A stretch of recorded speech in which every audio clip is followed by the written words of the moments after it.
What's up, Valley Life group leaders? Just wanted to send this video out. Obviously, I took a lot out of Jason's message yesterday on parenting. If you haven't listened to it yet and you weren't there, check it out as soon as you can.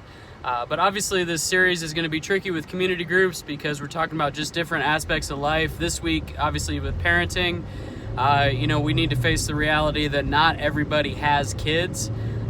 Or there could be some people in our groups that their kids are grown adults at this point. So anyway, I was just trying to think and wrap my mind around some things, and I was texting back and forth with Pastor Jason on some handles to give you guys as far as what the conversation can look like. For instance, I have like Jacob Moses in my group, who's like 24 years old, no kids, and then I have Scott and Breanne Peters, who don't have any kids in my group. As much as this sermon can apply to parenting, it can apply to like leadership and just the things that we have to deal with in the daily life. Like, as a dad, I'm called to be on mission in my house, but as a man, I'm called to be on mission at work. So a lot of my relationships as a leader at my job or wherever I might go, it translates a lot to how I would parent my kids. So a lot of the questions can almost be not steered that way, but you can kind of do an offshoot of questions like that, of being able to talk with your group members on how they lead in specific ways.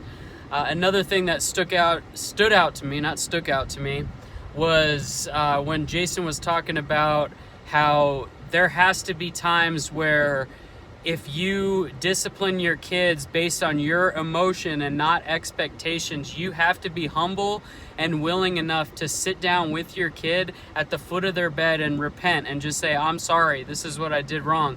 As leaders, we have to do the same thing with the people that we lead. As spouses, we have to be able to do that with our husbands or our wives.